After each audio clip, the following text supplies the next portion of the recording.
Class 12। अब next lecture की जो बात हुई थी कि इसमें हम लोग को double variable trigonometrical equation solve करनी है, तो उनकी हम लोग शुरुआत करते हैं। तो ये नेक्स्ट फर्स्ट क्वेश्चन है 24।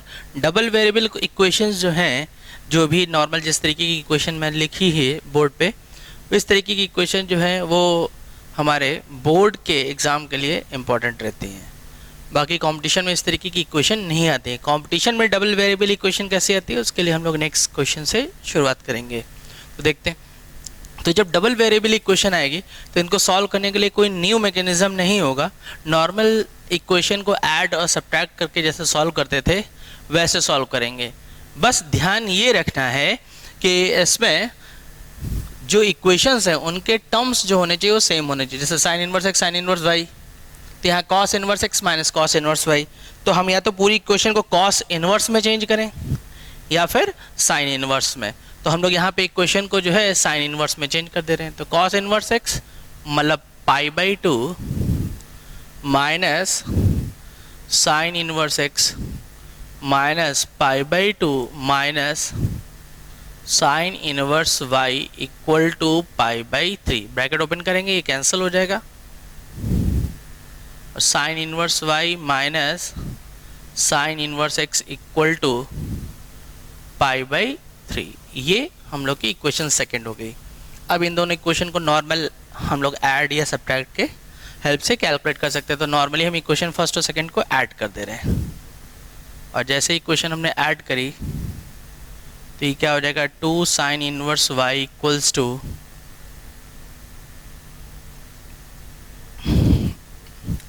तो 2 sine inverse y equals to pi. Next sine inverse y equals to π/2, तो y इक्वल्स टू साइन 90, तो y इक्वल्स टू 1। और जब किसी एक वेरिएबल की वैल्यू हमें मिल जाएगी तो अदर वेरिएबल की वैल्यू के लिए हम जो सोल्यूशन है वो हमेशा इक्वेशन में सब्स्टिट्यूट करके सॉल्व करेंगे। क्यों? क्योंकि जो रिजल्ट है इनवर्स ट्रिग्नोमेट्री में वो हमेशा प्रिंसिपल वैल्यू के अंदर होना चाहिए। तो जो सोल्यूशन है जब इक्वेशन में सेटिस्फाई करके निकालेंगे तो उससे सिर्फ वही सोल्यूशन आएंगे जो इक्वेशन को क्या कर रहे होंगे, सेटिस्फाई कर रहे होंगे। तो यहाँ से y equals to 1 either first पे या सेकंड में किसी एक में पुट कर देंगे, जिससे हमारा फाइनल आंसर आ जाएगा।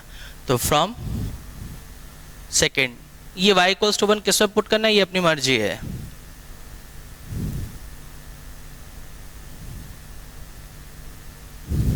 तो साइन इनवर्स 1 यानी कितना हो गया, π/2 minus sine inverse x equal to π/3।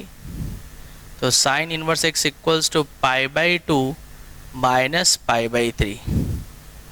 तो sine inverse x equals to कितना आ गया, π/6। तो x इक्वल टू साइन π/6, तो साइन 30 डिग्री यानी 1/2। तो ये इसका आंसर आ गया। इसको नोट कर लेंगे। फिर नेक्स्ट क्वेश्चन,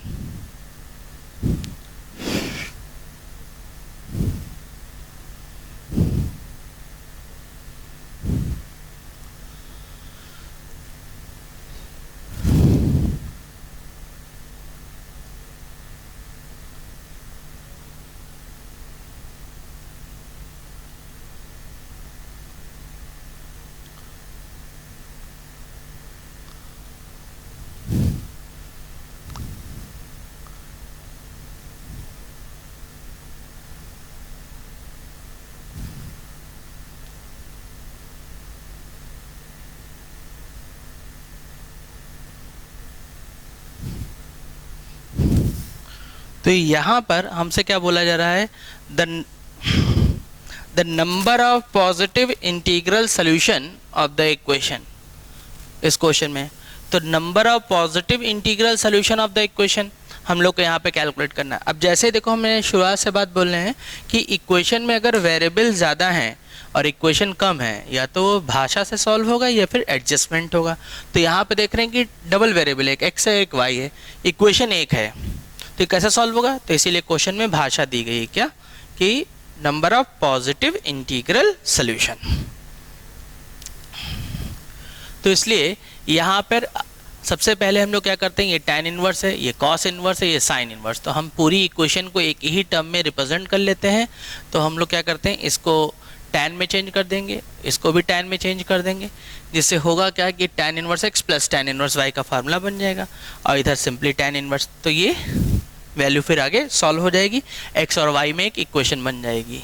तो इसको हम लोग थीटा पुट कर देते हैं, तो theta equals to cos inverse y upon root over this, तो cos theta equals to y upon root over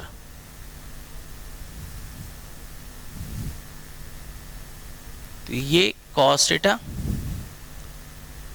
base upon hypotenuse, ये 1 हो जाएगा। तो tan इनवर्स x प्लस, ये जब थीटा ले लिया तो यहाँ से थीटा हो जाएगा, और यहाँ से जब हम लोग देखेंगे tan थीटा का वैल्यू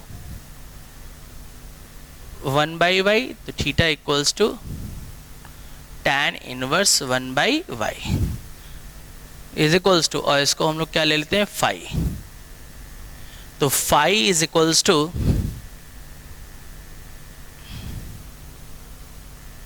साइन इनवर्स 3/√10, तो साइन फाई इक्वल टू 3/√10, ये फाई, तो ये 1 आ जाएगा। तो यहाँ से tan फाई की वैल्यू क्या आ जाएगी हम लोग के पास 3, तो finally phi equals to tan inverse 3। अभी वैल्यू इक्वेशन में पुट कर देंगे,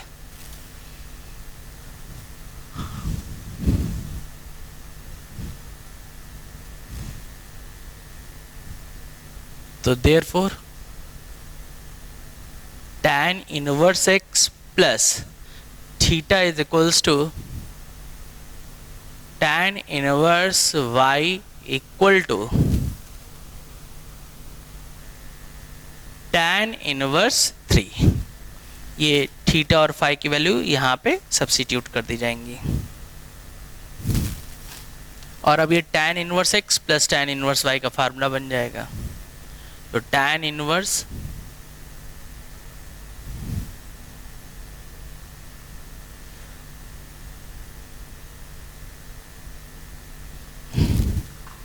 तो ये क्या आ जाएगा, tan inverse x y plus 1 upon y minus x equal to tan inverse 3 upon y minus x equals to 3। अब यहाँ से इक्वेशन मिल गई, तो हम लोग क्या कर लेते हैं, इस पूरी इक्वेशन को simply y equals to f x के फॉर्म में चेंज कर लेते हैं। तो इसलिए y वाले टर्म्स एक साइड और x वाले टर्म्स को एक साइड कर लिया जाएगा। तो x y plus 1 equal to 3y minus 3x।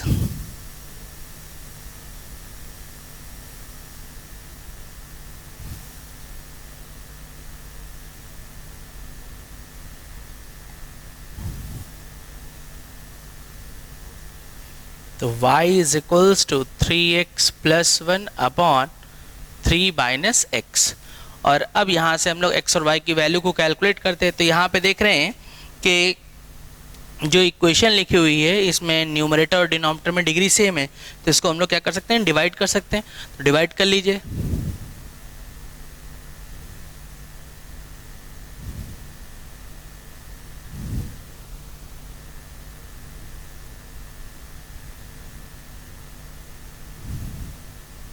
तो यहाँ से जो रिजल्ट आ गया इसको हम लोग क्या ले सकते हैं, -3 प्लस 10 अपॉन 3 माइनस एक्स। बस अब इसके आगे और सॉल्व नहीं हो पाएगा। अब यहाँ पर हमें पूरी क्वेश्चन की एक बार भाषा फिर से याद करनी पड़ेगी कि number of positive integral solution, यानी कि हम लोग को जो इक्वेशन में सोल्यूशन चाहिए वो कैसे सोल्यूशन चाहिए, पॉजिटिव इंटीजर। तो पॉजिटिव इंटीजर होने का मतलब क्या हुआ, ये देखिए ये वैल्यू निगेटिव है, और अगर हम लोग इस वैल्यू को भी निगेटिव कर देते हैं तो टोटल रिजल्ट क्या आ जाएगा, नेगेटिव। तो इसका मतलब कि पॉजिटिव इंटीग्रल सोल्यूशन की कंडीशन को ये फेल कर जाएगा। तो इट मीन्स कि ये रिजल्ट भी क्या होना चाहिए, पॉजिटिव, यानी कि 3 माइनस एक्स जो होना चाहिए वो हमेशा क्या होना चाहिए, ग्रेटर देन 0। और जब ये ग्रेटर देन 0 हो गया तो फाइनली यहाँ से x लेस देन 3, और हमारे पास कंडीशन क्या है कि x y belongs to positive integer, यानी कि x की जो पॉसिबल वैल्यू हुई वो हमारे पास क्या क्या वैल्यू आ रही है, एक x इक्वल टू 1 और एक x इक्वल्स टू 2। क्लियर। अब यहाँ पे x इक्वल्स टू 1 हम पुट करके देखेंगे क्या y पॉजिटिव इंटीजर आ रहा है। अगर y पॉजिटिव इंटीजर आ रहा होगा तो एक सोल्यूशन सेट मिल जाएगा। 2 पुट करके देखेंगे, अगर y पॉजिटिव आ रहा होगा तो हमारा सेकंड भी सोल्यूशन मिल जाएगा। और अगर इनकेस किसी से y नेगेटिव आ रहा है तो उस केस को हम लोग क्या कर देंगे, निगलेक्ट कर देंगे। तो पुट करके देख लेते हैं।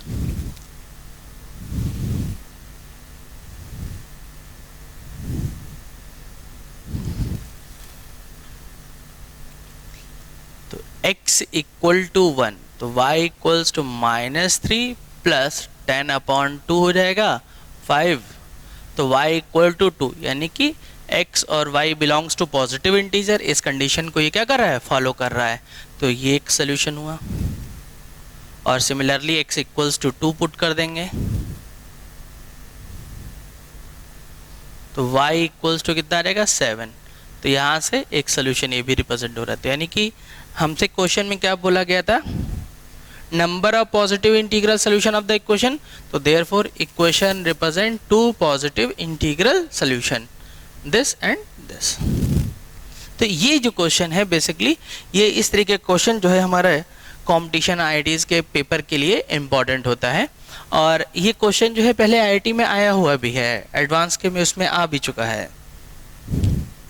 तो ये डबल वेरिएबल इक्वेशन के बारे में जो इन्फॉर्मेशन कलेक्ट करनी थी वो हो गई।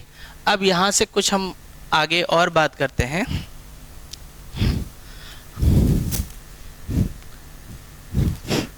नेक्स्ट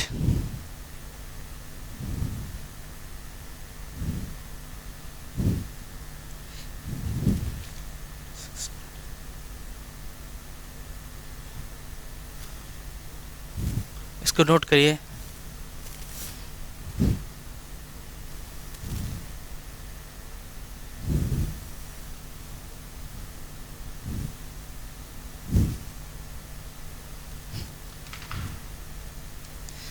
अब यहाँ पर हम लोग आगे कुछ क्वेश्चंस के बारे में बात करते हैं।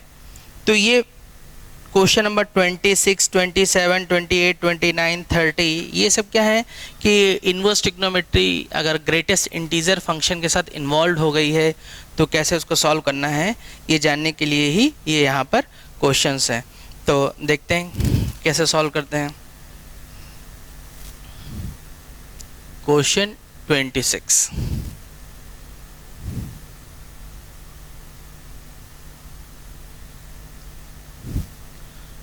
greatest integer sin inverse x greater than greatest integer cos inverse x।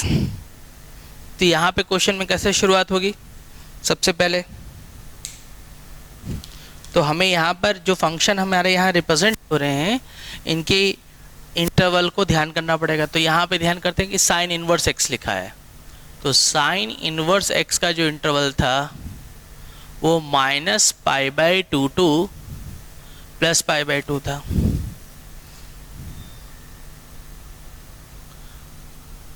Cos inverse x का इंटरवल जो था वो 0 to π था। अब हम इसके ऊपर ग्रेटेस्ट इंटीजर फंक्शन अप्लाई कर रहे हैं। तो जैसे ग्रेटेस्ट इंटीजर फंक्शन अप्लाई करेंगे तो यहाँ पर थोड़ा सा ध्यान देते हैं क्या होगा कि ये -π/2 है। तो इसका मतलब क्या हुआ कि ये -1 पॉइंट समथिंग हो गया। और जब ये -1 पॉइंट समथिंग है और ये क्या हुआ +1 पॉइंट समथिंग, तो -1 पॉइंट समथिंग वैल्यू से लेके +1 पॉइंट समथिंग के बीच में जितनी भी इंटीजर वैल्यू है वो सब लेंगे हम लोग। तो अगर -1 पॉइंट समथिंग हम ग्रेटेस्ट इंटीजर के अंदर पुट कर देंगे तो यहाँ से जो वैल्यू आएगी वो -2 आएगी।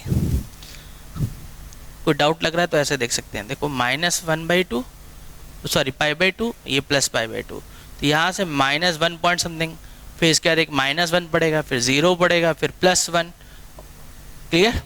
तो यहाँ से जो वैल्यू हमें मिलेगी -2 हुआ, और इसमें नेक्स्ट इंटीजर क्या हुआ -1, फिर 0, फिर 1, ये वैल्यू आ गई।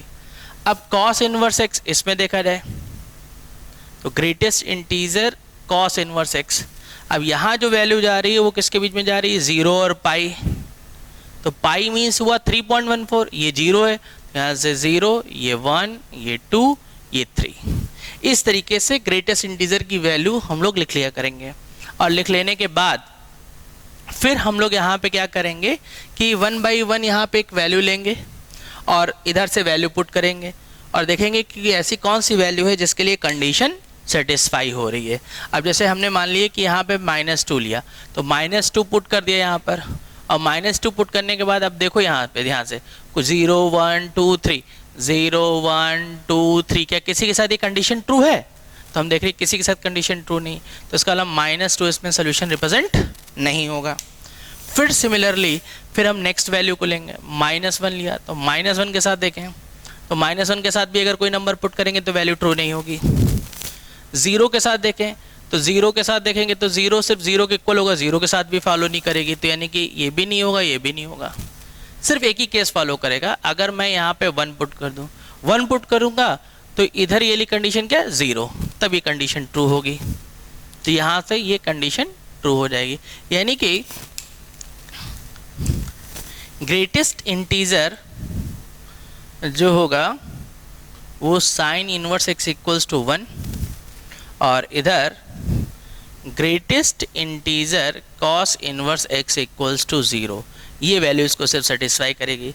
और उसके बाद फिर यहाँ से दोनों साइड से x की वैल्यू निकाल ली जाती है, और उन दोनों केसेस का क्या निकाल देंगे, इंटरसेक्शन, जिससे हमारा फाइनल आंसर आ जाएगा। तो ये 1 आने का मतलब ये हो गया कि साइन इनवर्स x का जो वैल्यू होगा वो 2 से लेस होगा और greater than are equal to 1 होगा, क्योंकि 2 से लेस जब वैल्यू होगी तो 1 पॉइंट समथिंग, और 1 पॉइंट समथिंग जब इसके अंदर जाएगा तभी तो वैल्यू बाहर 1 आएगी। क्लियर? अच्छा, ये हमने यहाँ पे बात लिख दी, लेकिन हम लोग को थोड़ा और भी सोचना पड़ेगा। क्या सोचना पड़ेगा कि जब ये हम वैल्यू लिख रहे होंगे, ये कौन सा फंक्शन, इनवर्स फंक्शन।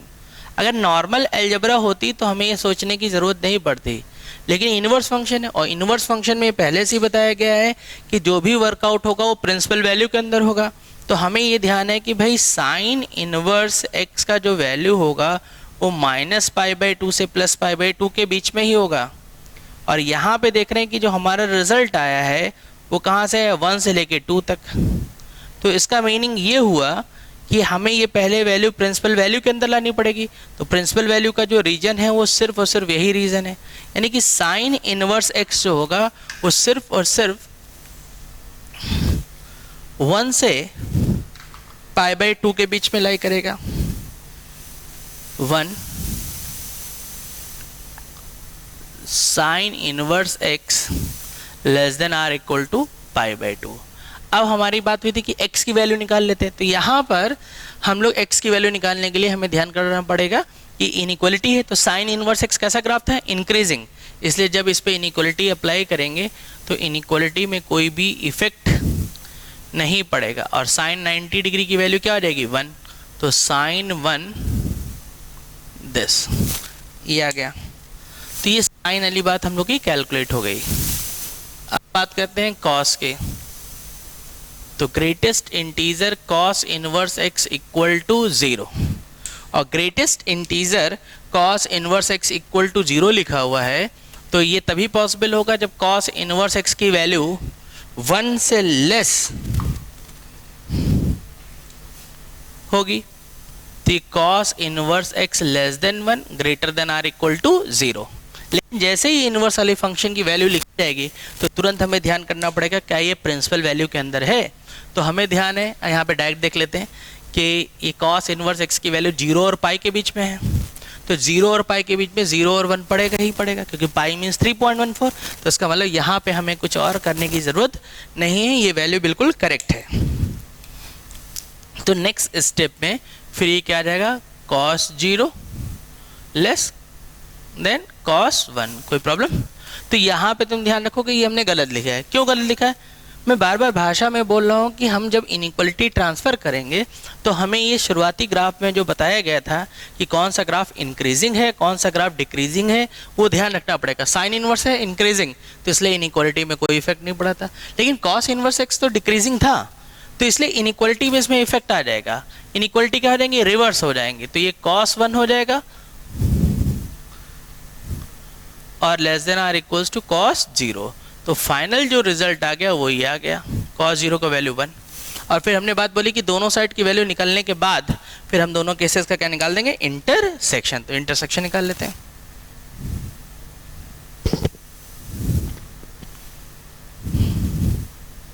तो ये sin 1 ये 1,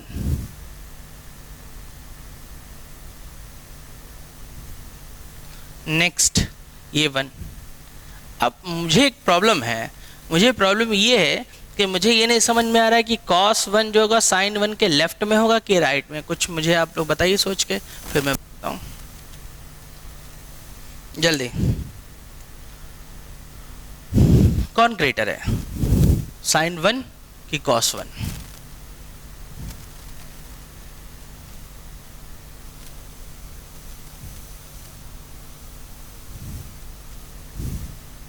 आया कुछ दिमाग में?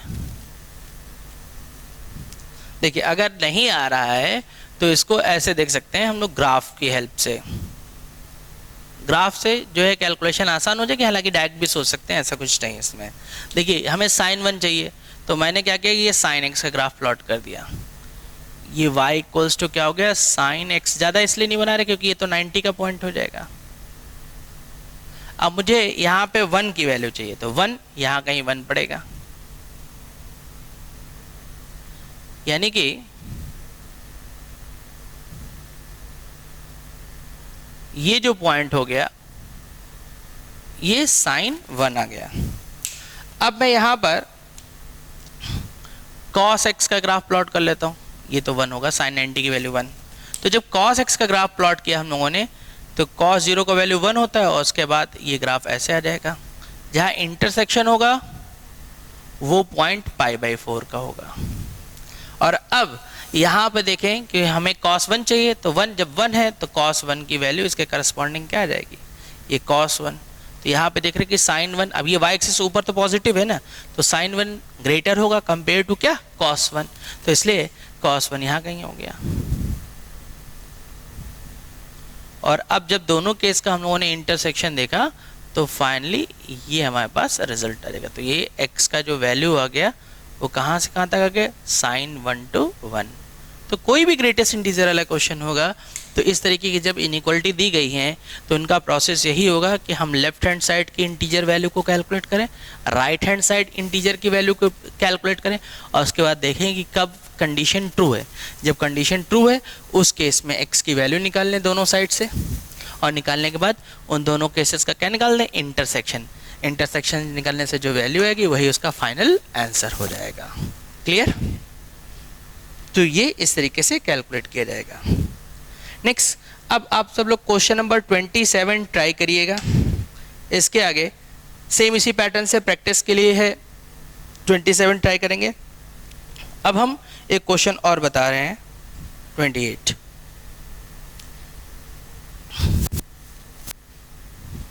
इसको नोट कर लीजिए।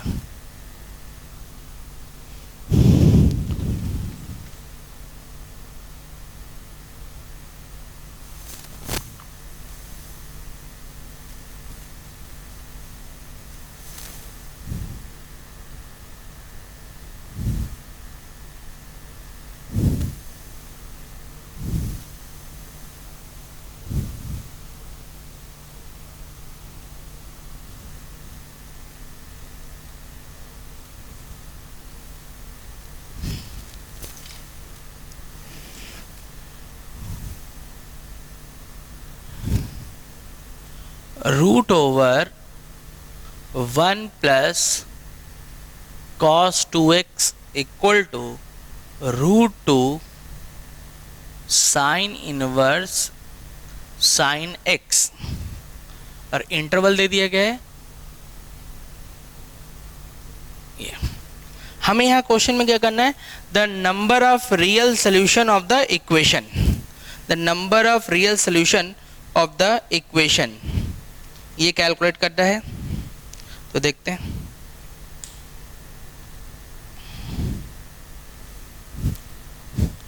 तो जब भी नंबर ऑफ सोल्यूशन की बात हो रही तो हमने बताया कि वहाँ पे इजीली ग्राफ प्लॉट करके सॉल्व कर सकते हैं। साइन इनवर्स साइन एक्स का ग्राफ तो हमें पता ही है, और ये √2 लिखा है, सबसे पहले इसको हम सॉल्व कर सकते हैं।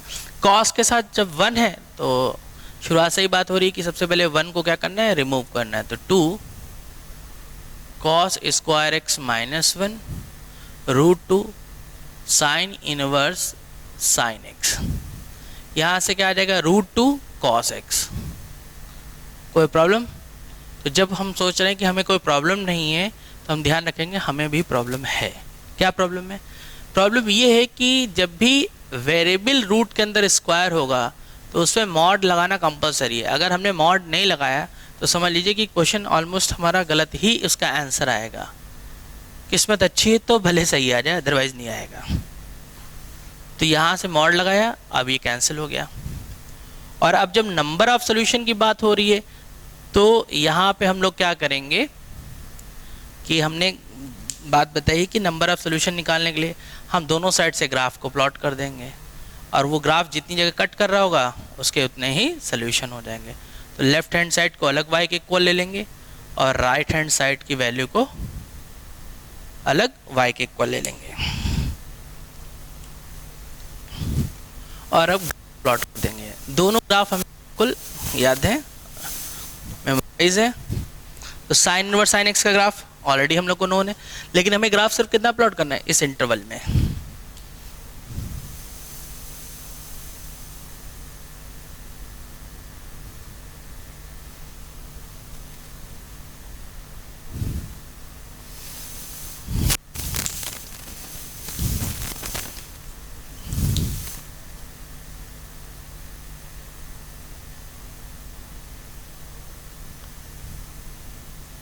तो ये जो पॉइंट था, ये पॉइंट क्या था, π/2, ये -π/2,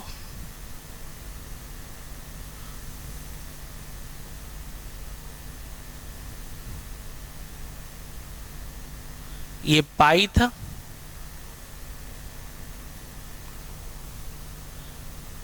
ये 3π/2। बस अब इसके आगे ज़रूरत नहीं, हमें तो पाई तक बनाना था तो वो भी एक्स्ट्रा ही बना दिया हमने। और देन इधर ये रीजन जो आ जाएगा ये पाई, -π आ जाएगा। तो सिर्फ ग्राफ, इतने ही ग्राफ की ज़रूरत थी। तो ये जो ग्राफ बन गया हम लोग का y = sign inverse sine x का ग्राफ बन गया। अब next mod cos inverse cos x का ग्राफ। तो हम लोग को ये ध्यान है कि कॉस एक्स का ग्राफ हमें सिर्फ कितना ग्राफ प्लॉट करना है,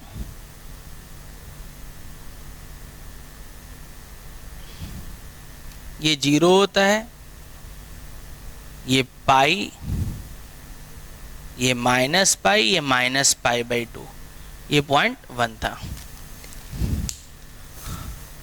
और ये साइन इनवर्स साइन एक्स के ग्राफ में ये जो पॉइंट था, ये पॉइंट कितना है, π/2 है, ये -π/2। तो cos inverse cos mod cos x का ग्राफ प्लॉट करना है। तो कॉस एक्स का ग्राफ तो यही इतना आ जाएगा, इस रीजन में पॉजिटिव है। मॉड का काम क्या होता है कि जो नेगेटिव रिजल्ट है उसको पॉजिटिव करना, यानी कि जहाँ से नेगेटिव होगा तो नेगेटिव रिजल्ट ये है, तो ये जैसे मॉड में जाएगा पॉजिटिव हो जाएगा, तो इसलिए इधर आ जाएगा ऐसे। और कहाँ तक, ये पाई तक। तो ये जो पॉइंट है π/2 का है, 1 यहाँ कहीं नीचे हो जाएगा, और ये -π/2 ये इस तरीके से आ जाएगा। और इधर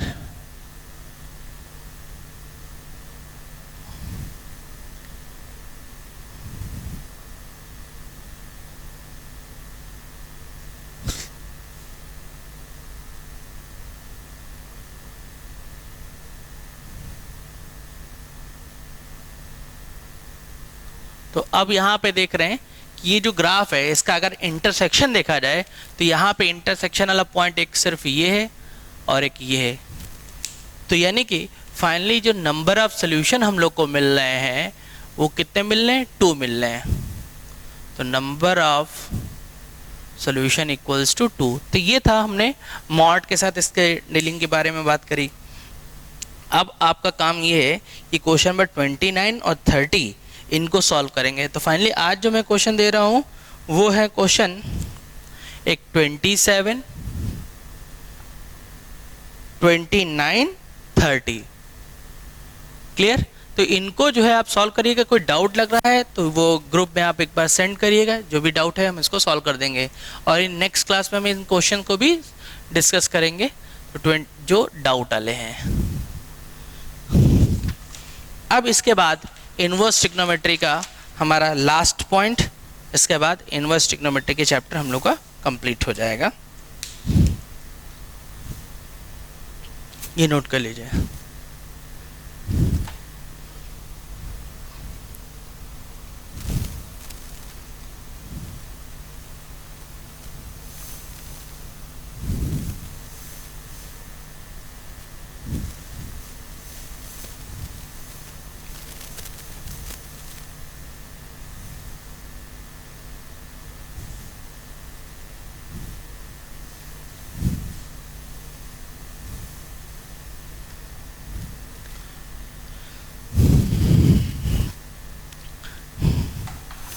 नेक्स्ट जो पैटर्न है वो क्या है उसके बारे में सुन लेते हैं। ये क्या है? Inverse trigonometrical series. और इनवर्स ट्रिग्नोमेट्रिकल सीरीज जो क्वेश्चन है ये ऑलमोस्ट हर साल एडवांस में क्वेश्चन आता ही आता है सीरीज के। तो ये एक्सरसाइज 4 यहाँ से शुरू होगी।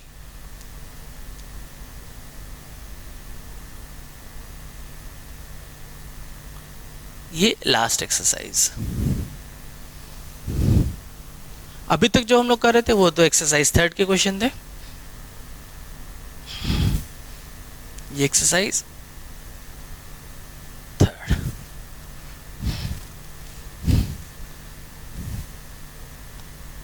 Question first, tan inverse 1/1 + 1 + 1 square plus tan inverse 1/1 + 2 + 2 square plus tan inverse 1/1 + n + n square. ये लिखा हुआ है। अब जैसे हमने ये एक्सप्रेशन देखा तो सबसे पहले हमें ये पता होनी चाहिए कि इनकी स्ट्रैटेजी क्या है सॉल्व करने की।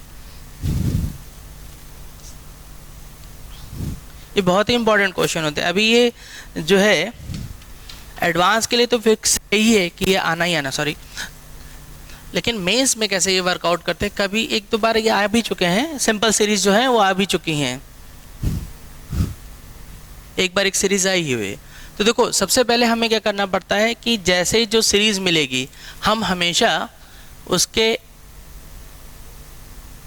टर्म्स को 2 कॉन्जिक्यूटिव पार्ट में ब्रेक करेंगे, 2 कॉन्जिक्यूटिव पार्ट।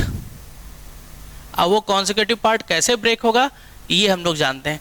जैसे ये पूरी सीरीज tan इनवर्स में है तो हम क्या करेंगे, सबसे पहले इस सीरीज के nth टर्म को लिखेंगे और nth टर्म को लिखने के बाद हम हमेशा ये याद रखेंगे कि जो भी सीरीज मिलेगी, चाहे वो tan इनवर्स हो, चाहे sin इनवर्स हो, चाहे cos इनवर्स हो, उसका nth टर्म हमेशा निगेटिव वाले फार्मूले में रहना चाहिए। किसमें? निगेटिव वाला। और वो जो nth टर्म होगा वो हमेशा इस फार्मूले, जो निगेटिव वाले फार्मूले थे, जैसे tan inverse x minus tan inverse y लिखा, sin inverse x minus sin inverse y, cos inverse x minus cos inverse y लिखा। तो इन तीनों फार्मूलों के हमेशा ध्यान रखेंगे। nth टर्म जो होगी वो हमेशा राइट हैंड साइड हम लोग को मिलेगी। क्या मिलेगी? Right hand side. और उस राइट हैंड साइड को हमें स्प्लिट करना होगा इस तरीके से, ये डिफरेंस साइन बन जाएगा। और होगा क्या कि यहाँ पे जो कॉन्जिक्यूटिव वैल्यूज होंगी तो उससे हमें nth टर्म मिल जाएगा। और nth टर्म मिल जाने के बाद फिर हम यहाँ पे नॉर्मल प्रोसेस वो यूज़ कर देंगे जो हम लोग क्लास 11 में स्पेशल सीरीज में करते थे। अब जैसे कॉन्जिक्यूटिव टर्म सपोज हमें मिल गए तो कॉन्जिक्यूटिव टर्म मिल जाने के बाद हम क्या करेंगे, उसमें n = 1 2 3 पुट करेंगे। तो इससे क्या होगा, t1 t2 t3 इस तरीके से वैल्यू मिलती चली जाएंगी nth टर्म तक। और चूंकि एक कॉन्जिक्यूटिव वैल्यू है तो कॉन्जिक्यूटिव वैल्यू में होगा क्या, देखिए मैं ऐसे रफली बता रहा हूँ। कॉन्जिक्यूटिव वैल्यू मिलने के बाद होगा ये कि ये सारे टर्म्स ऑलरेडी एक दूसरे से कैंसिल आउट होते जाएंगे, और कैंसिल आउट होने के बाद हमेशा सीरीज का सबसे स्मॉलेस्ट टर्म बच जाएगा और सबसे लार्जेस्ट टर्म, क्योंकि स्मॉलेस्ट इसलिए बचेगा क्योंकि इसको कैंसिल करने के लिए उससे स्मॉल हो नहीं सकता, लार्जेस्ट इसलिए बचेगा क्योंकि उससे लार्जेस्ट कुछ है ही नहीं उसमें, तो सारे टर्म कैंसिल होते जाएंगे और स्मॉलेस्ट टर्म और लार्जेस्ट टर्म मिल जाएगा। और फिर जैसे इसको ऐड करेंगे तो तुरंत हमें क्लास 11th की एक बात याद आएगी, और वो बात ये होगी कि T1 plus T2 plus T3 up to Tn, यानी कि sum of first n term represent Sn, यानी कि ये n टर्म्स के सम को रिप्रेजेंट करने लग जाएगा। क्लियर? हमेशा ध्यान रखेंगे फिर से एक बार कि हमें फॉर्मूले जो भी मिलेगा वो क्या मिलेगी, राइट हैंड साइड। तो अब इस क्वेश्चन का, चूंकि फर्स्ट क्वेश्चन है इसलिए हमें डायरेक्ट इसमें n टर्म दिख जा रहा है, नेक्स्ट क्वेश्चन में थोड़ा और दिमाग लगाना पड़ेगा, और उसके नेक्स्ट थोड़ा और। तो सबसे पहले जैसे हमने इसका n टर्म लिखा तो हमें तुरंत ये विजुलाइज हो जाना चाहिए कि हमारे पास जो फार्मूला है वो कैसे लिखा हुआ है, 1 प्लस, क्या इसमें 1 प्लस है? हाँ है। उसके बाद दूसरी बात क्या कही जा रही कि यहाँ पे ये दो टर्म है इनका प्रोडक्ट है, और प्रोडक्ट जो डिनोमिनेटर में प्रोडक्ट लिखा है इसी का डिफरेंस न्यूमरेटर में लिखा है, प्रोडक्ट का डिफरेंस न्यूमरेटर में लिखा है। तो हमें क्या करना पड़ेगा, इन दोनों टर्म्स को प्रोडक्ट के फॉर्म में लाना पड़ेगा। तो हमने क्या किया,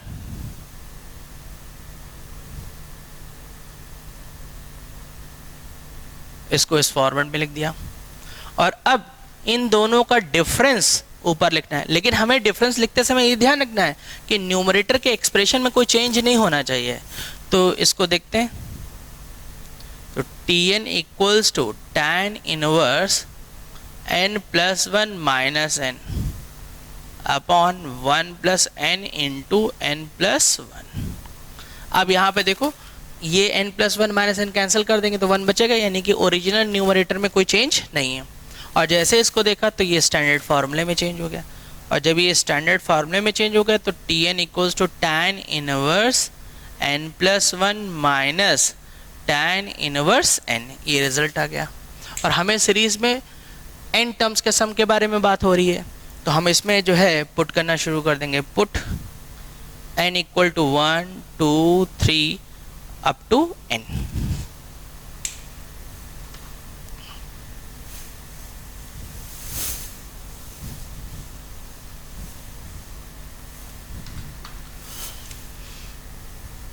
तो T1 equals to tan inverse 2 minus tan inverse 1, T2 equals to tan inverse 3 minus tan inverse 2। एक और मैं लिख दे रहा हूँ, T3 tan इनवर्स 4, यहाँ n के प्लेस पे वैल्यू पुट करी जा रही हैं, माइनस tan इनवर्स 3, और देन अप टू कहाँ तक पहुँचेंगे, Tn equal to tan inverse n plus 1 minus tan inverse n, ये आ गया। और अब इनको हम लोगों ने बात हुई कि कॉलम वाइज ऐड कर देंगे, तो देख रहे हैं कि कॉन्सेक्यूटिवली सारे टर्म्स कैंसिल हो जा रहे हैं, ये इससे ये, और सीरीज में क्या बचेगा, सबसे स्मॉलेस्ट और सबसे लार्जेस्ट। तो T1 plus T2 plus T3 up to Tn equal to tan inverse n plus 1 minus tan inverse 1, और ये कन्वर्ट हो जाएगा sum of first n term. तो ये हम लोग का फाइनल आंसर आ गया। अच्छा, अब ये जब आंसर आ गया ना, तो इसका आंसर लिखने के रिप्रेजेंटेशन बहुत से हो सकते हैं। जैसे अब यहाँ पे क्या, tan इनवर्स 1 की वैल्यू हमें ऑलरेडी नोन है, तो इसकी वैल्यू यहाँ π/4 लिख के छोड़ सकते हैं आंसर। या फिर ऐसा भी हो सकता है कि किसी के दिमाग में बात आए कि ये n प्लस 1 यानी x समझ लें इसको, और tan inverse x minus tan inverse y का फार्मूला लगा दें। या एक लास्ट कि ये आंसर tan इनवर्स में ना चेंज करके, जैसे हम थीटा लेते हैं तो राइट एंगल ट्रायंगल से किसी और इनवर्स ट्रिग्नोमेट्रिकल एक्सप्रेशन में भी रिप्रेजेंट कर सकते हैं। तो ये 3 तरीके होते हैं रिप्रेजेंट करने के। और एक आखिरी बात, ये सीरीज का कोई ज़रूरी नहीं एन टर्म्स का ये सम निकाला जाए, इनफाइनाइट टर्म्स का भी सम हो सकता है। तो अगर इनफाइनाइट टर्म्स का सम है तो यहाँ तक तो काम यही होगा, और उसके बाद n tends to infinity apply कर देंगे, और जैसे इनकी जगह इन्फिनिटी पुट करेंगे तो इनफाइनाइट टर्म्स का सम हो जाएगा, और यहाँ पे जो वैल्यू बनेगी उसकी वैल्यू पुट कर दी जाएगी, जिससे हमारा फाइनल आंसर आ जाएगा। तो सारी बात कंप्लीट हो गई है, इसको मैं थोड़ा और सॉल्व कर दे रहा हूँ।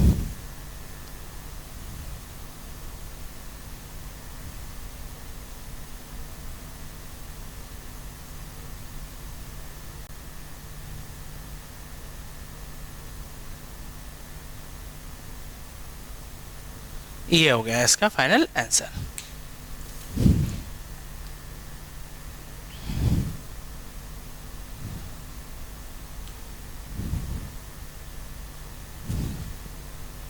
नेक्स्ट वन, तो क्वेश्चन सेकंड, अब इसी सेम पैटर्न से थोड़ा सॉल्व करिएगा।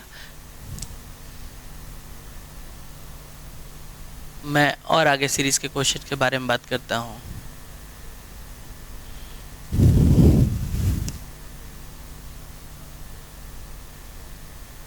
Question third, sigma m equal to 1 to infinity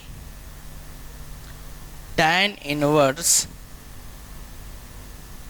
2m upon 2 plus m square plus m to the power 4, ये लिखा हुआ है। तो इस बार सब लोग ध्यान दे रहे होंगे कि जो सम है वो कहाँ तक जा रहा है, वो सम जा रहा है हमारे इनफाइनाइट टर्म्स तक जा रहा है। तो प्रोसेस में कोई चेंज नहीं होगा, सॉल्व वैसे ही करेंगे। सबसे पहले सीरीज़ का हम लोग जो है क्या लिख लेंगे, nth टर्म, लेकिन इस बार सीरीज़ में कहाँ से शुरू हो रही है, m से, तो इसलिए हम बोलेंगे mth टर्म। तो सिग्मा में क्या रिप्रेजेंट हो रहा है सीरीज़ का, mth टर्म।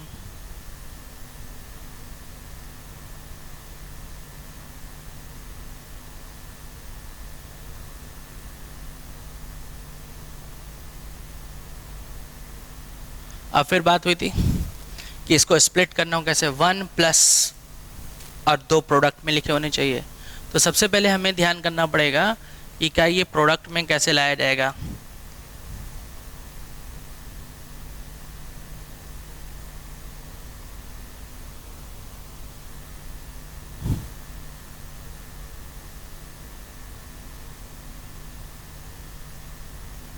प्रोडक्ट फॉर्म में लाइए, तो यहाँ पर सबको ध्यान देना पड़ेगा, इस पूरे एक्सप्रेशन को प्रोडक्ट में लाना है। प्रोडक्ट में कैसे लाएंगे, तो ये एक स्टैंडर्ड फैक्टर है, और ये फैक्टर हम लोग को पता होना चाहिए। ये फैक्टर इंटीग्रेशन में भी बहुत यूज़ होता है।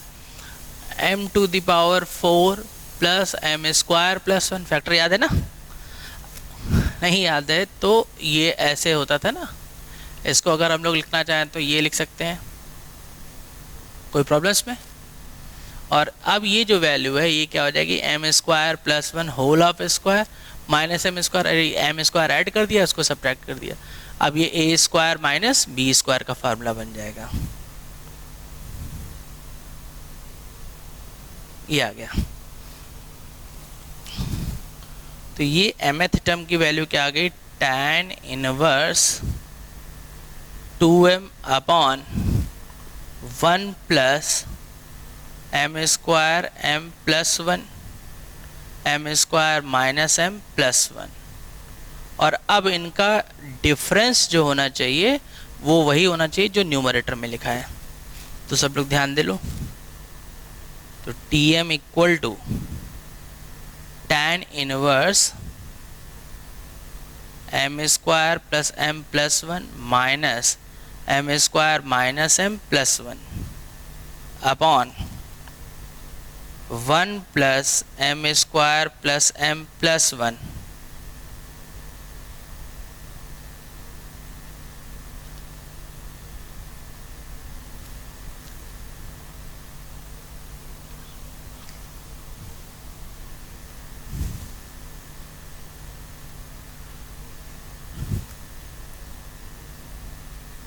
तो ये tan inverse x minus y upon 1 plus x y, तो tan इनवर्स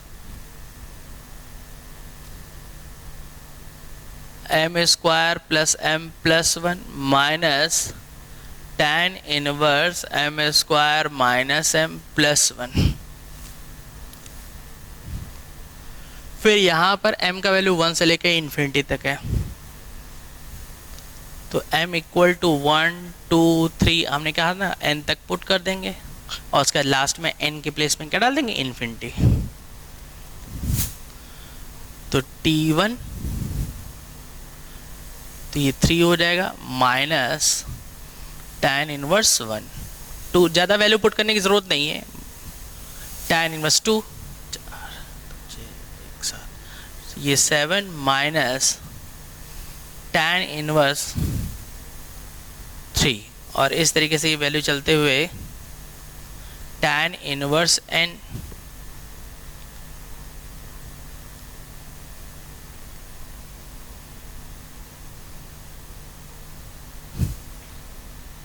आ जाएगी, और फिर टर्म्स को कॉन्जिक्यूटिवली जो बात हुई कैंसिल होते चले जाएंगे, तो ये सारे टर्म्स इससे कैंसिल होते जाएंगे, और भाषा में इसीलिए हमने बता दिया सबसे स्मॉलेस्ट और सबसे लार्जेस्ट टर्म बच जाएगा।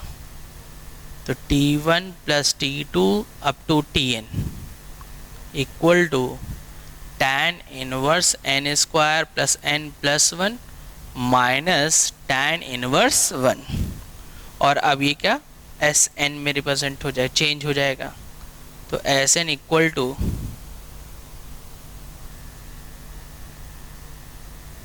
और tan इनवर्स 1 की जगह हमने क्या लिख दिया, पाई बाई 4, क्योंकि इनफाइनाइट टर्म्स का सम चाहिए था, तो n टेंस टू इन्फिनिटी,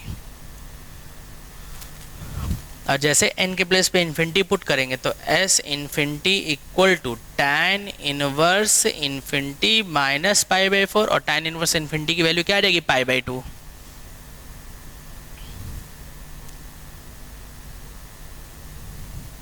तो इन्फिनिटी तो यानी कितना आ गया, पाई बाई 4।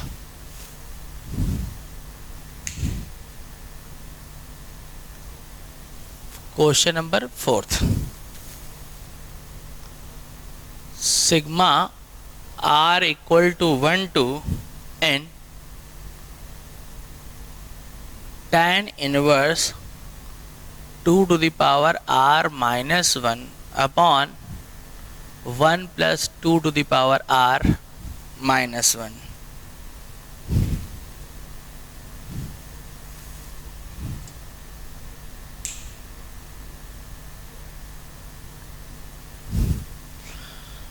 तो देखते हैं, तो सिग्मा में अब ये इस बार r में रिप्रेजेंट है, तो इसलिए बोलेंगे सीरीज में हमें क्या नोन है, rth टर्म, तो T r equal to tan inverse 2 to the power r minus 1 upon 1 plus 2 to the power r minus 1। अब क्वेश्चन में यहाँ पे देख रहे हैं कि ऑलरेडी 1 है, तो अब हमें इसके दो फैक्टर में लाना पड़ेगा, दो फैक्टर में लाइए।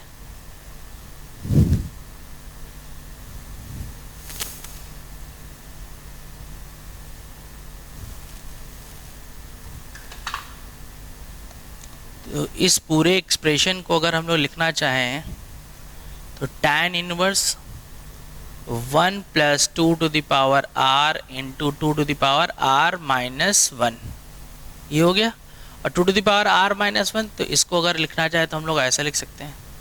कोई डाउट इसमें? अगर कोई डाउट आपको लग रहा है तो इसको आप इसलिए अलग से कैलकुलेट करके देख लीजिए। तो मैंने ऐसे लिख दिया, क्या ये जो लिखा हुआ है इसको ऑब्जर्व करिए, देखो मैं अलग से रफ में बता दे रहा हूँ, ऐसे लिखा है, इसको 2 to the power r common कर लो, और यहाँ से 2 टू द पावर r ये 1/2 हो जाएगा, तो 1 माइनस 1/2 अल्टीमेटली सॉल्व होगा, तो कितना आ जाएगा 1/2, finally 2 to the power r minus 1। और अब यहाँ पे देख रहे हैं टर्म ऑलरेडी स्प्लिट हो गया। देखिए इन क्वेश्चनों में कुछ नहीं, ये फ्री के नंबर हैं, बस केवल यही लाइन मेन है, इसको स्प्लिट करना है, स्प्लिट हुआ क्वेश्चन का आंसर आ गया, और ये एडवांस में आता ही आता है। तो T r equal to tan inverse 2 to the power r minus tan inverse 2 to the power r minus 1, और अब पुट करेंगे इसमें r equal to 1 2 3 up to n तक। तो यहाँ पे जब वैल्यू पुट कर दी जाएगी तो ये रिजल्ट क्या आ जाएगा, t1 equal to tan inverse 2 minus tan inverse 2 to the power 0। फिर r का value 2, tan inverse 2 to the power 2 minus tan inverse 2 to the power 1, और फिर ये लास्ट में हमने n लिख दिया। तो tan inverse 2 to the power n minus tan inverse 2 to the power n minus 1, और फिर सारे टर्म्स को ये कैंसिल करते चले जाएंगे, वही सेम बात।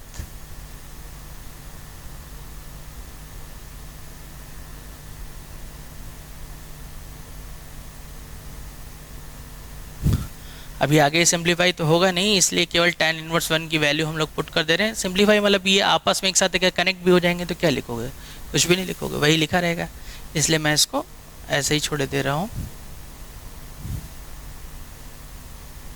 ये इसका फाइनल आंसर आ गया।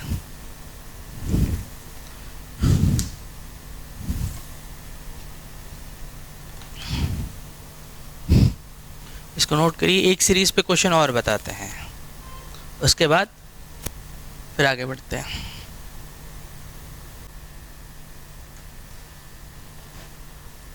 तो अब इसके आगे फिर नेक्स्ट क्वेश्चन, और क्वेश्चन नंबर 5। अब इस बार क्वेश्चन किस में लिखा हुआ है, साइन इनवर्स में।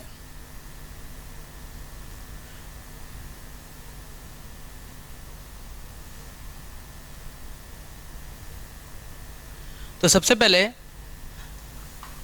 फिर देखते हैं क्या क्या हमें नोन है। तो इस बार ये r की वैल्यू 1 to n है, तो यानी कि हमें सीरीज में जो नोन है वो rth टर्म नोन है। तो T r equals to sine inverse root r by this upon root over r into are plus 1। और अब हम लोग यहाँ पे देख रहे हैं, क्या देख रहे हैं कि इस बार ये साइन इनवर्स में है, तो इसका मतलब ये हुआ कि इस बार हम लोग को जो डील करना है वो साइन इनवर्स वाले फॉर्मूले से डील करना है, यानी sine inverse x minus sine inverse y equal to sine inverse x root over 1 minus y square minus y root over 1 minus x square.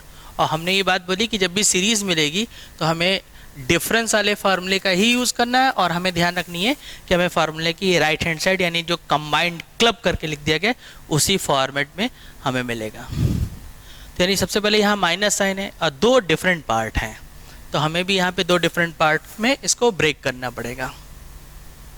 T r equal to sine inverse root r upon root over r into are plus 1 minus root over r minus 1 upon root over r into are plus 1। अब यहाँ पे थोड़ा observe करेंगे कि लिखा किस pattern से गया है फार्मूला। देखो सब लोग यहाँ पे ध्यान दो, देखो ये क्या है, x है, तो यहाँ रूट के अंदर 1 माइनस एक्स स्क्वायर, यानी जो एक्सप्रेशन लिखा हुआ है उसका यहाँ स्क्वायर हो गया है। और नेक्स्ट यहाँ पे जो लिखा गया है उसका इधर ऐसे इस तरीके से स्क्वायर हो गया है। तो अब इसमें से हमें ये ऑब्जर्व करना पड़ेगा कि ये कैसे लाया गया होगा।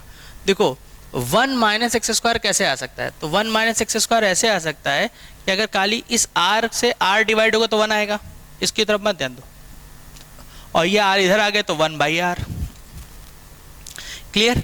तो यानी कि ये r ही सिर्फ से डिवाइड हो रहा है, यानी इस r प्लस 1 को हमें बाहर करना पड़ेगा।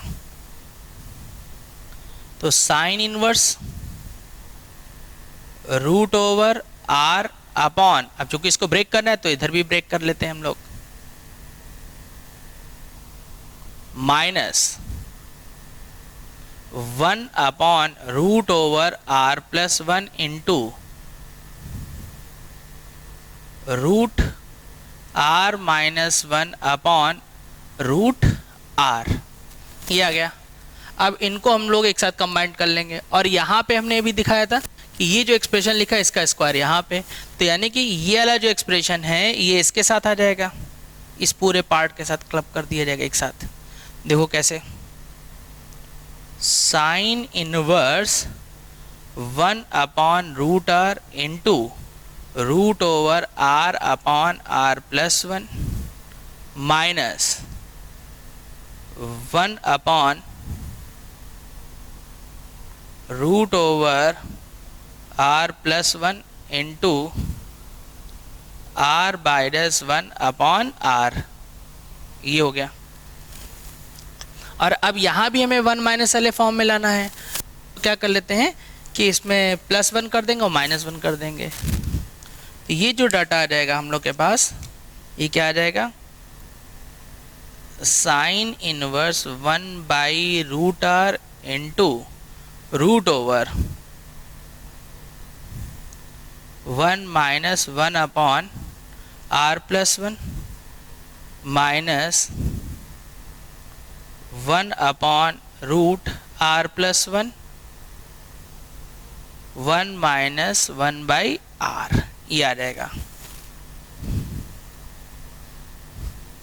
और अब इसको फॉर्मूले के पैटर्न में हम लोग रिप्रेजेंट कर देंगे। तो ये sine inverse 1 upon root r into root over 1 minus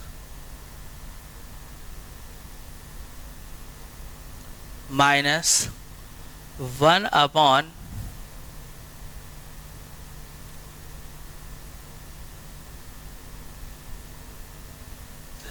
और अब देख रहे हैं ये स्टैंडर्ड फार्मूले में आ गया। तो अब ये जो पार्ट आ जाएगा, ये क्या आ जाएगा, sine inverse 1/this minus sine inverse 1/रूट ओवर r प्लस 1, ये आ गया। और अब r की वैल्यू 1 to n, तो r इक्वल्स टू 1 2, बस ज़्यादा वैल्यू पुट करने की ज़रूरत ही नहीं, बस ये ध्यान रख लेंगे कौन सा स्मॉलेस्ट और कौन सा largest.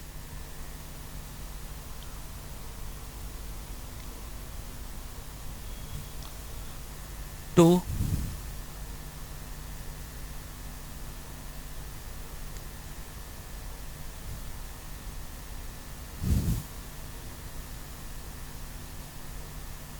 Sign inverse 1/√n minus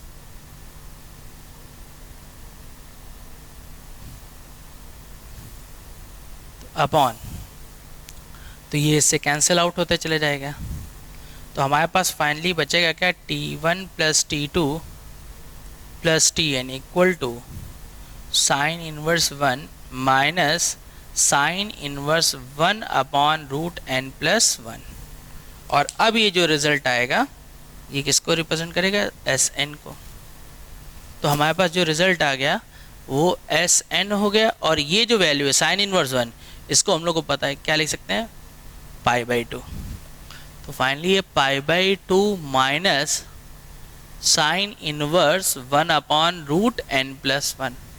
और अब अगर ध्यान दें तो π/2 के साथ साइन इनवर्स है, तो वंस अगेन ही एक फार्मूला बन गया। तो ये Sn equal to cos inverse 1 upon root n plus 1। तो ये इसका फाइनल आंसर आ गया। लेकिन हमने एक बात बोली थी कि जो आंसर आ गया है, हो सकता है हम इसको भी चेंज करें। तो यहाँ पे अगर हम लोग ऑप्शन में देखें तो हमारे पास ये कोई भी आंसर इस फॉर्मेट में नहीं है। हमारे फॉर्मेट जो है वो tan में है, साइन में है, सेक में है। तो हम लोग क्या है, इसको जो है एक बार अलग अलग चेंज करके देखते हैं।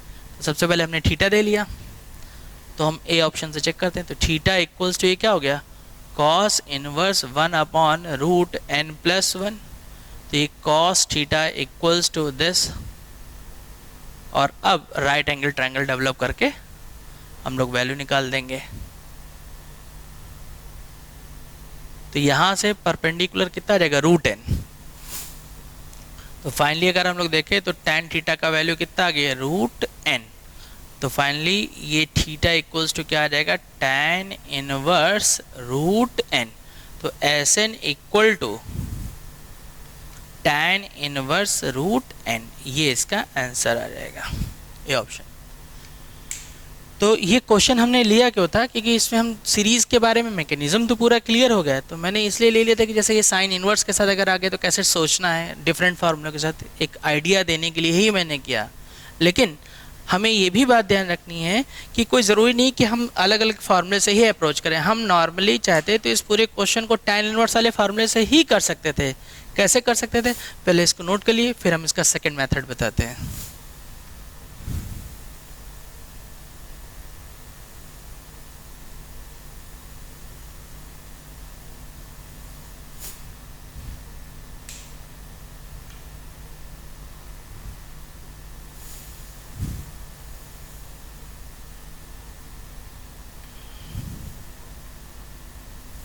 शुरुआत करते हैं।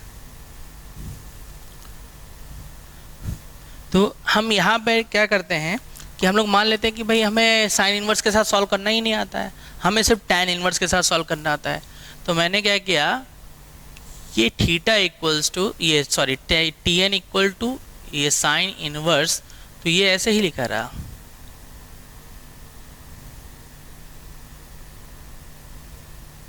और चूंकि हमें सिर्फ और सिर्फ अभी टैन में सॉल्व करना आता है, इसलिए मैं इसको थीटा ले लेता हूँ। तो अब मेरे पास टी एन की वैल्यू क्या हो गई, थीटा, और अब मैं इसको टैन इनवर्स में चेंज कर देता हूँ। तो जब इसको थीटा ले लिया तो theta equals to sine inverse root are minus 1 upon r into are plus 1।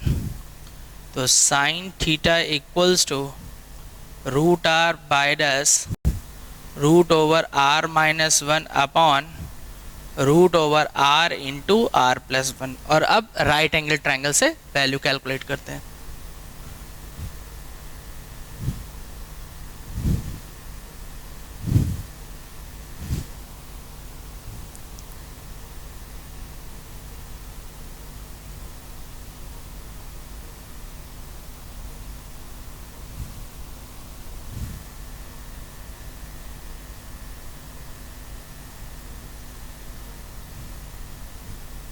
अब पाइथागोरस लगा लीजिए। तो A B square equals to क्या हो जाएगा, A C square minus B C square. तो ये जो रिजल्ट आ जाएगा ये क्या आ जाएगा, A B square equals to R into are plus 1 बाइडस root are बाइडस root over R बाइडस 1 होल ऑफ स्क्वायर। ये इधर ब्रैकेट ओपन कर लेते हैं, आर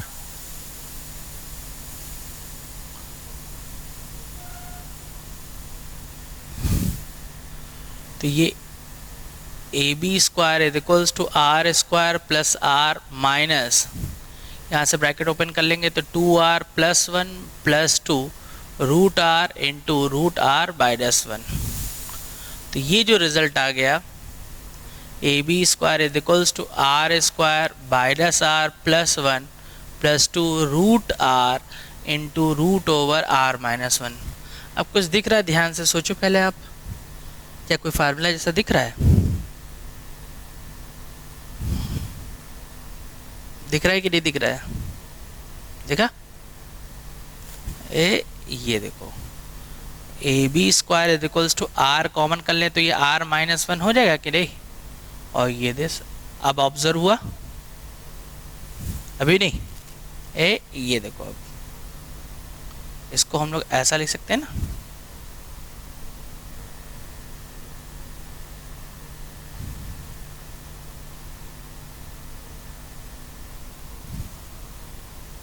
और अब ये फार्मूला बन गया हम लोग के पास। तो यानी कि A B square is equals to root over are into R minus 1 plus 1 whole of square. तो finally A B equals to 1 plus root over are into R minus 1। तो ये 1 plus root over are into R minus 1। और फिर बात हुई क्या कि हमें तो tan का फॉर्मूला याद है, तो अब tan की वैल्यू निकाल देते हैं।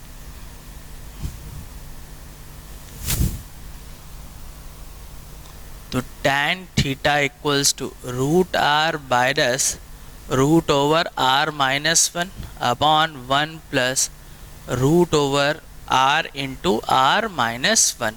तो finally theta equals to tan inverse root are minus 1 upon 1 plus root R into root are minus 1। और अभी ये देख रहे हैं कि स्टैंडर्ड फार्मूला बन गया डायरेक्ट।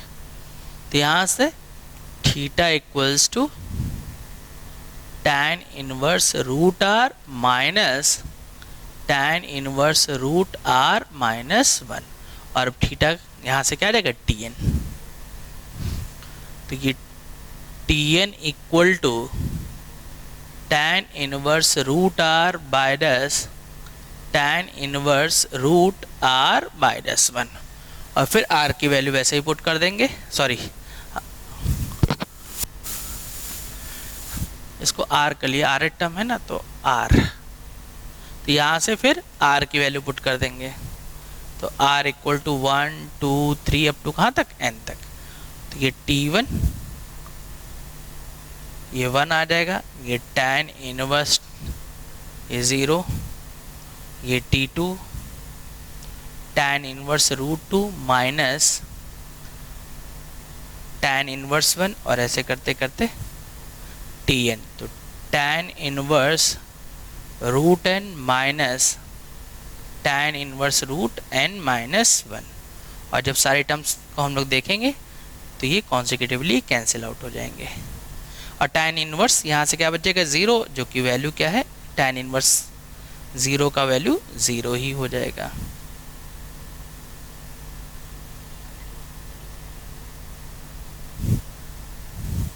तो ये finally S N equal to tan inverse root n। तो ये था हमारा सीरीज सॉल्व करने का पूरा मैकेनिज्म। अब इसके बाद मैकेनिज्म सारे कंप्लीट हो गए हैं, अब एक्सरसाइज में हमने कुछ एडिशनल क्वेश्चन प्रैक्टिस के लिए दे रखे हैं, तो अब इसके आगे के सारे क्वेश्चंस इस एक्सरसाइज के आप लोग बनाएंगे, प्रैक्टिस के लिए प्रैक्टिस करेंगे, और जो जो क्वेश्चन डाउट है वो आप भेजेंगे, उनको हम सोल्यूशन जो है सॉल्व करके आपको देंगे। और इसके साथ ये एक्सरसाइज का काम कंप्लीट हो गया है। नेक्स्ट क्लास में मैं इसके जो मेन और इम्पॉर्टेंट क्वेश्चन है जिसमें डाउट आता है, कॉमन सबका डाउट, वो उसका मैं वीडियो बना दूंगा, और उसके बाद से फिर हम लोग नेक्स्ट चैप्टर की शुरुआत करेंगे। Thank you.